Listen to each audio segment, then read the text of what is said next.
Saludos, soy el pastor Antonio Rosado. Iniciamos en este momento nuestro estudio de escatología bíblica. La palabra del Señor nos muestra el desarrollo de la historia, no desde una perspectiva cíclica, sino desde una perspectiva lineal.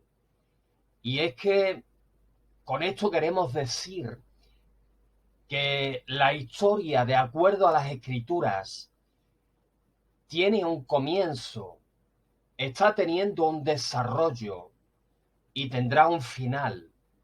Es bueno saber inicialmente que Dios está al control desde el principio, durante el desarrollo y hasta el final. La materia que trata con los acontecimientos que tendrán lugar, sin lugar a dudas, al final de los tiempos, la materia bíblicamente hablando sería escatología bíblica. Y escatología bíblica es esa materia, esa rama de la teología que se centra al estudiar, al analizar el contexto de las Escrituras en los elementos, los sucesos, los eventos, todo aquello que de una manera muy específica ha de acontecer al final de los tiempos. Hablamos de los acontecimientos conforme a las Escrituras, que como venimos diciendo, acontecerán al final de los días, dando lugar de una manera gloriosa a la segunda venida de Cristo a esta tierra para establecer su reino terrenal por un periodo de 1000 años y conectar de manera consecutiva con la eternidad. Inicialmente vamos a estar viendo, antes de el desarrollo posterior en diferentes clases, pero hoy vamos a estar a modo de prólogo viendo dos aspectos introductorios, digamos, a lo que es la materia en sí, que tienen que ver con las herramientas que necesitamos, con las herramientas adecuadas que necesitamos para abordar el texto e interpretarlo de forma correcta. Y luego también estaremos viendo de forma breve siempre cómo los pactos que Dios estableció con el pueblo de Israel a lo largo de la historia son la base del trato de Dios con este pueblo y cómo esos pactos tienen una resonancia, tienen una repercusión al final de los tiempos.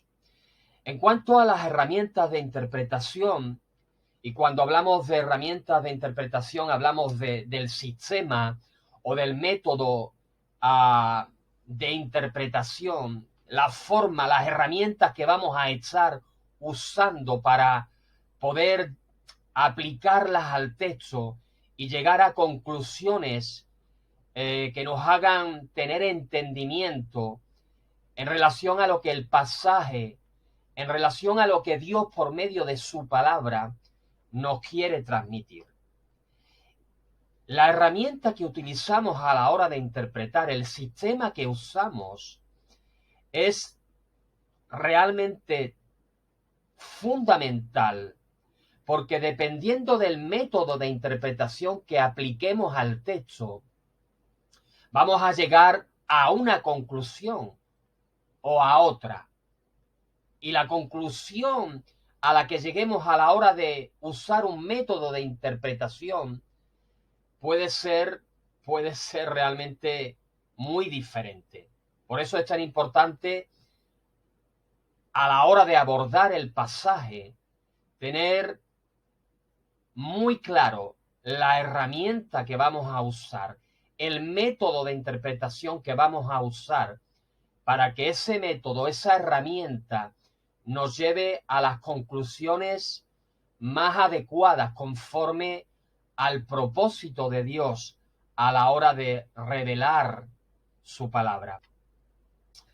Bien, vamos a estar centrándonos fundamentalmente a modo de resumen en dos métodos muy conocidos que son, por una parte, el método alegórico y por otra, el método literal.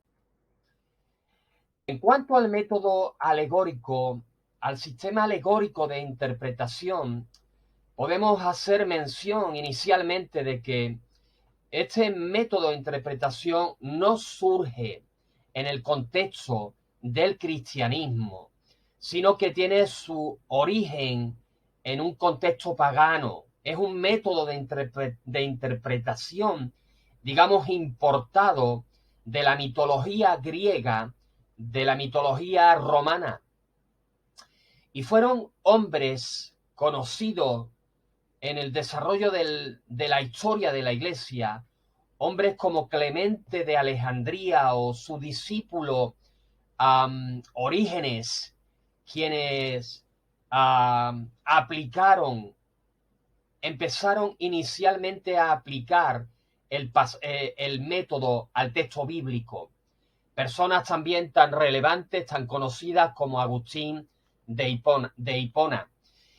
Y las características fundamentales de este método de interpretación es que ellos, cuando abordan el pasaje, nos enfocamos en un contexto de escatología. Cuando abordan el pasaje con temática escatológica, ellos están creyendo que el verdadero significado del pasaje está oculto, está por debajo de la simple lectura, está más allá de la letra.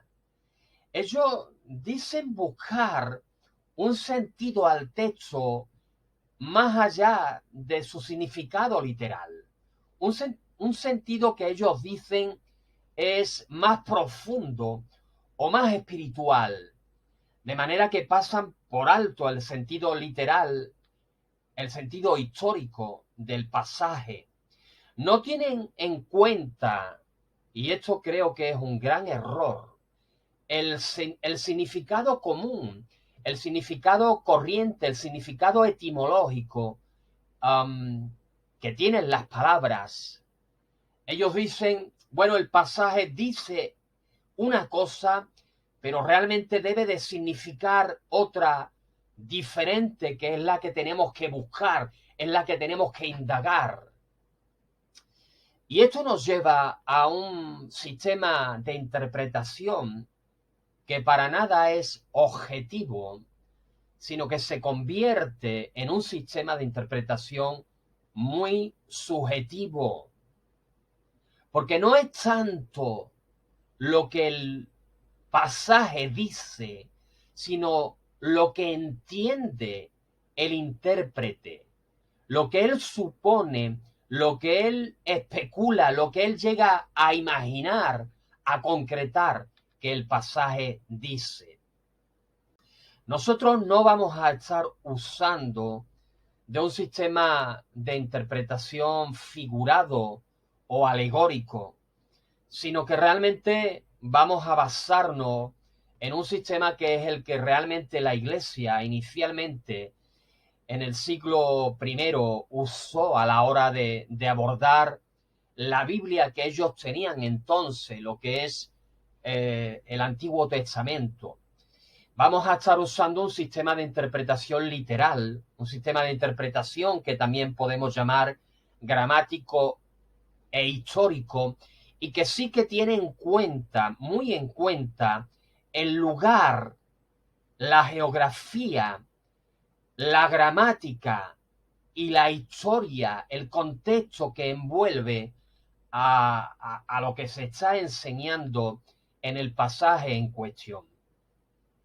Este sistema de interpretación da a las palabras el sentido normal que las palabras tuvieron en su contexto, no dejando a un lado los diferentes géneros literarios que podemos encontrar en el contexto de las escrituras, porque aplicamos el método de interpretación no solo al ámbito de la escatología, sino a las escrituras en general.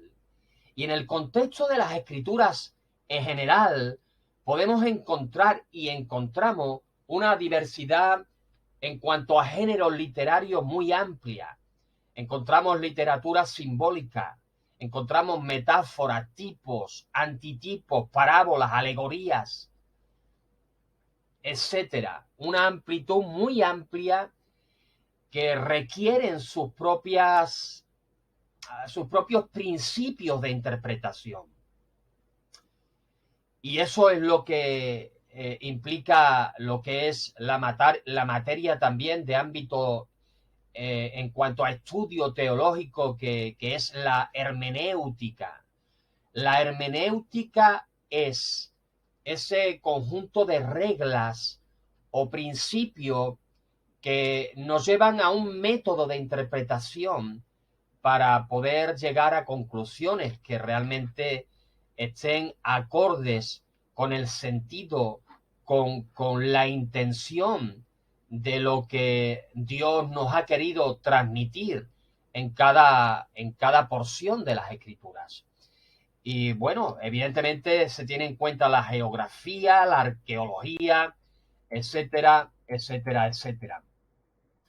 Es tan importante saber elegir bien el método de interpretación que aplicamos al texto, que si no lo hacemos, podemos llegar a conclusiones muy diferentes. Déjame ponerte un ejemplo en base al pasaje que tenemos por delante, un pasaje que encontramos en el capítulo 20 de Apocalipsis, en los primeros 5 o 6 versículos, donde sin leer el pasaje yo te recomiendo que lo leas en casa, versículos del 1 al 6 y al 7, tú vas a encontrar que por 6 veces se hace referencia en el pasaje a 1000 años. Si aplicamos al texto en cuestión, cuando aquellos que usan el método alegórico aplican sus reglas de interpretación a este pasaje de Apocalipsis, realmente llegan a conclusiones como las que te voy a mencionar a continuación. Llegan a conclusiones, llegan a interpretar que el pasaje realmente no está haciendo referencia a 1000 años literales, sino que esos 1000 años son un periodo de tiempo indefinido o que queda definido pero que van más allá de 1000 años concretos, un periodo de tiempo que inició con el nacimiento de la iglesia el día de Pentecostés y que se desarrollará hasta la segunda venida en gloria de nuestro Señor Jesucristo. No va a ser un reino literal en un lugar concreto geográficamente hablando, sino que es un reino presente ya y que se está desarrollando en el corazón de los creyentes. Es un reino, por tanto, de carácter espiritual. Y cuando, por ejemplo, también se hace referencia a que Satanás fue, en este caso, atado, ellos dicen que Satanás fue atado cuando Jesús murió en la cruz. Son conclusiones muy distintas a las que podemos llegar y llegamos cuando aplicamos al texto los principios de interpretación que nos aporta el método literal. El método literal nos lleva a concluir que esos 1000 años a los que se hace referencia en el pasaje son 1000 años literales, ni uno más ni uno menos. Son un periodo de tiempo específico de 1000 años donde literalmente Jesús estará reinando de forma visible, lo hará desde Jerusalén, lo hará en un contexto de paz, en un contexto de justicia y en un contexto de prosperidad. Y la referencia, por cierto, por tanto, al hecho de que Satanás fue atado, realmente es cierta. Satanás será atado por ese espacio de 1000 años, pero será atado cuando ese milenio, ese reinado justo de Jesucristo se esté llevando a cabo, sea una realidad presente. No será atado hasta entonces. Al día de hoy y a lo largo de la era de la Iglesia, realmente no sería difícil poder echar por tierra esta conclusión bíblica a la que se llega por medio del método alegórico de que Satanás está atado. Cuando tú miras la sociedad, realmente no es fácil llegar, es muy complicado llegar a la conclusión de que el diablo está atado, porque el mundo está en sus manos, lo está engañando, porque él es padre de mentira. Así que Satanás será atado, pero será atado durante ese periodo futuro donde en el ejercicio del reinado de nuestro Señor Jesucristo, Él no permitirá que este ser esté libre. Dicho esto, entramos a tener también una visión muy panorámica de lo que implican los pactos de Dios con el pueblo de Israel. Los pactos de Dios con el pueblo de Israel suponen una base en la cual queda determinada el trato de Dios para con su pueblo Israel. Y todo lo que ahí se promete, o todo en lo que en relación a estos pactos Dios se compromete a cumplir en relación a su pueblo, tendrá un cumplimiento literal y exacto en el desarrollo de la historia y de una manera muy significativa en lo concerniente al plan de Dios para con Israel desde la perspectiva escatológica. Ahora, tenemos que decir que en relación a los 4 pactos que vamos a estar haciendo referencia, el pacto principal, el pacto base, de los cuales se derivan los pactos subsiguientes, es el pacto abrahámico.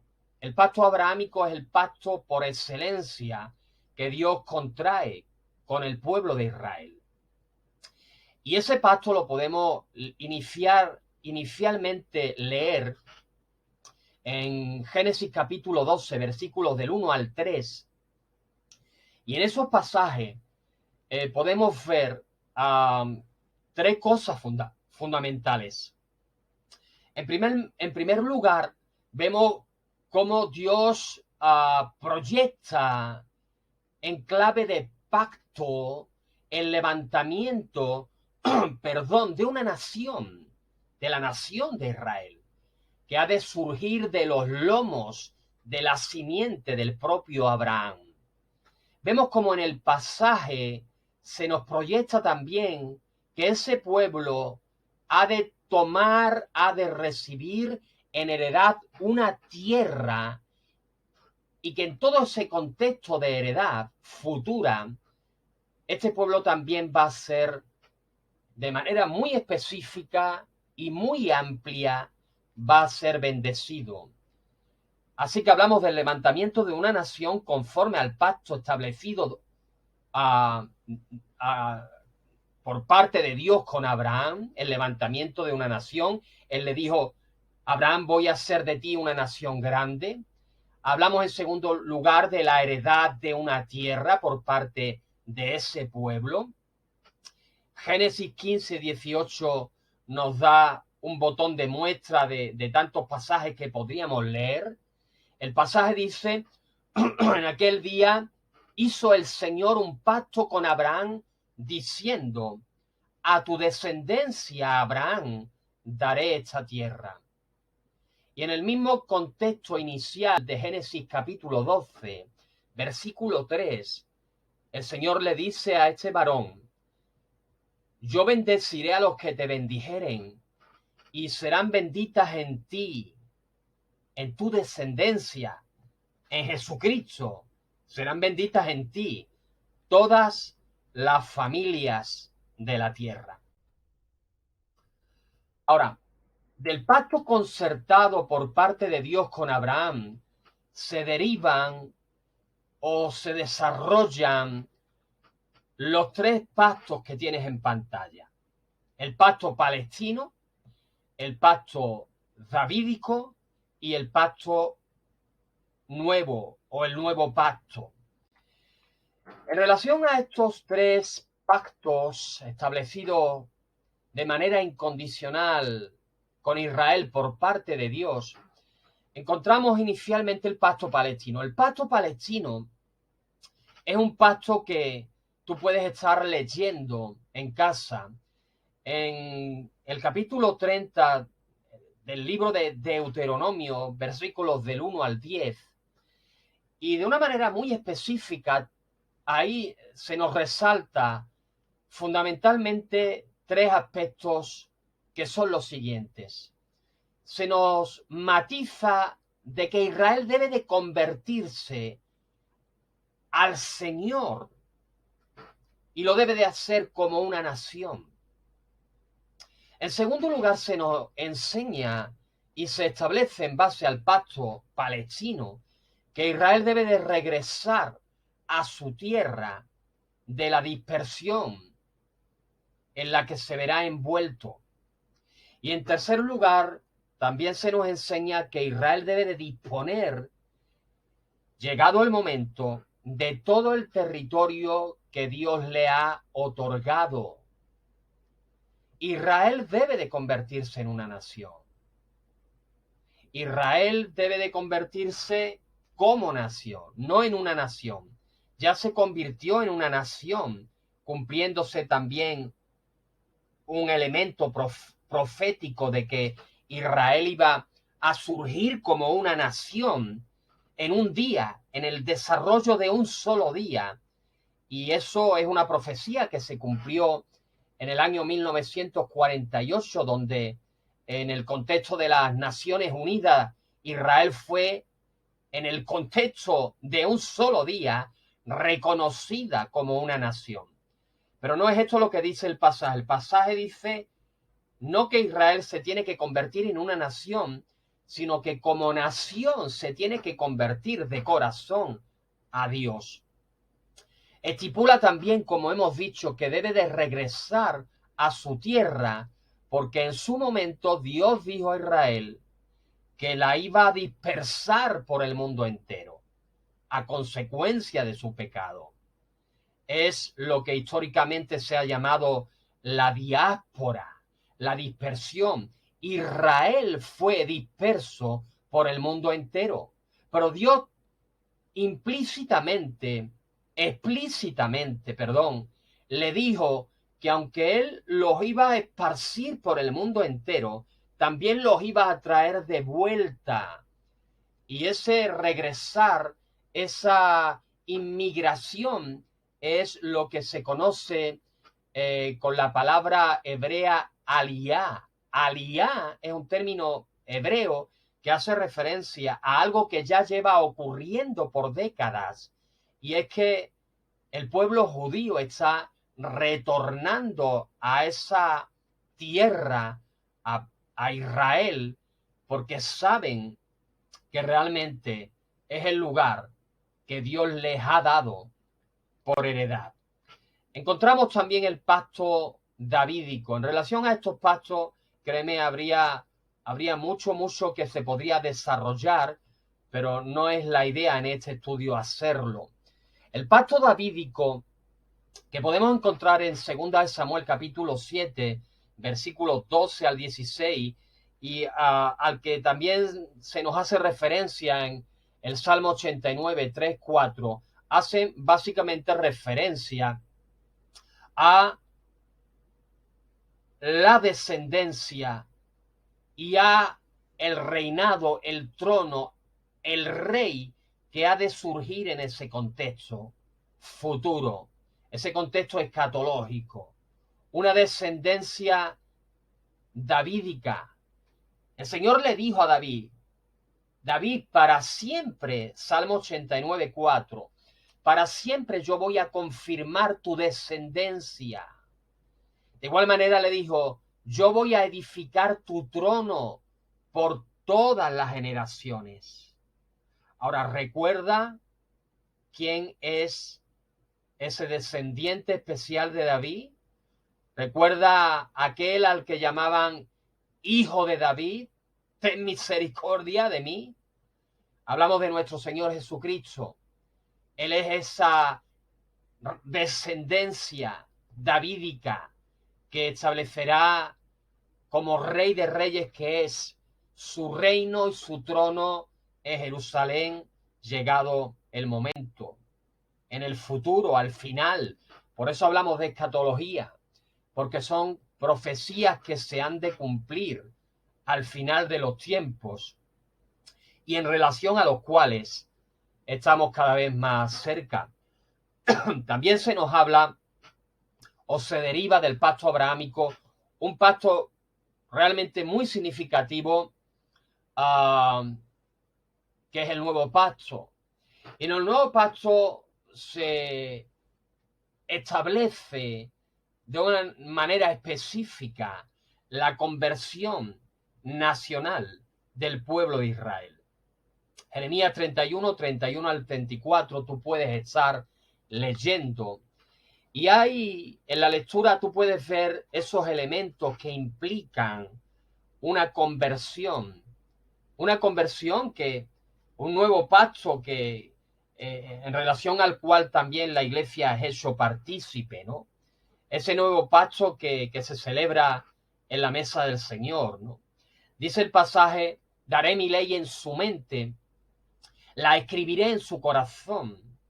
Se lo está diciendo el Señor a Israel. Yo seré a ellos por Dios, ellos me serán por pueblo.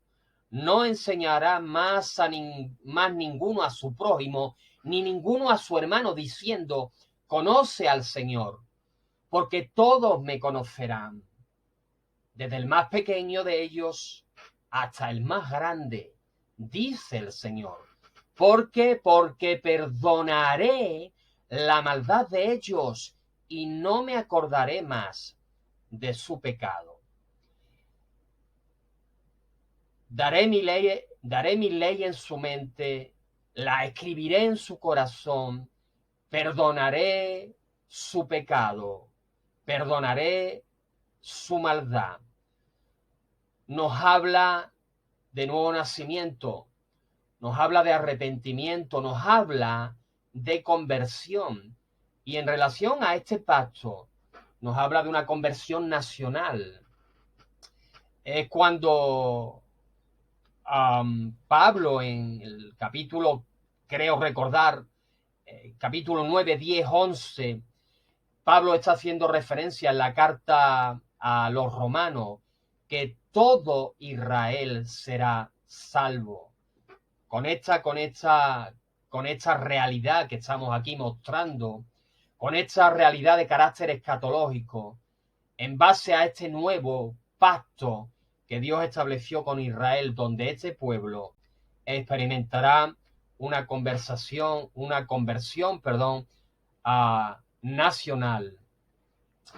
Y como hemos dicho, los pactos establecidos por parte de nuestro Dios con este pueblo son esa base que determina la actuación de Dios para con su pueblo en el desarrollo de la historia y que realmente tienen que tener un cumplimiento en todo aquello que aún no se ha cumplido, en todo aquello que al día de hoy no es historia, sino que es profecía por cumplir.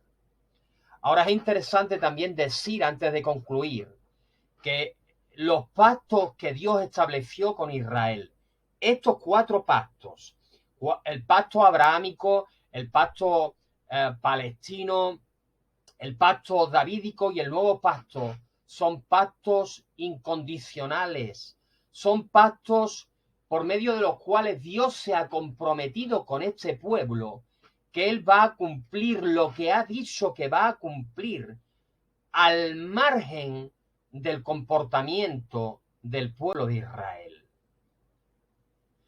Así que, a modo de resumen, hemos estado viendo, digamos, a modo de elementos más importantes, encontramos estos 7 rasgos determinantes que son los que leo a continuación. Hablamos de una nación perpetua, los pactos hablan de una nación perpetua, de una tierra perpetua, de un rey perpetuo, de un trono perpetuo, de un reino perpetuo, de un nuevo pacto y de bendiciones permanentes para el pueblo de Israel. Espero, después de esta media hora de clase muy resumida, que realmente haya podido ser de bendición para todos ustedes. La próxima semana estaremos viendo una cronología de todos los acontecimientos que han de acontecer de carácter escatológico para tener, digamos, un mapa mental de cómo se han de ir desarrollando todos esos eventos proféticos que como creyentes estamos esperando. Dios te bendiga, Dios te guarde. Amén.